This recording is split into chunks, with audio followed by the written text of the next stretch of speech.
mga Filipino bread. Pandesal. Tapos pandikoko. Bili tayo guys.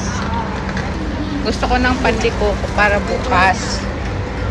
Tapos mayroong cheese donut. 3 dirham. 3 dirham pala guys ang isang ensaymada. Cheese bread, may ano. Dito 7 lang yung Brazo de Mercedes. Yung di ako nagsasawa dito guys. Brazo de Mercedes. Sa harap lang ng building namin to. Bili lang ako ng ensaymada. Yung ube. Tapos ano, pandesal.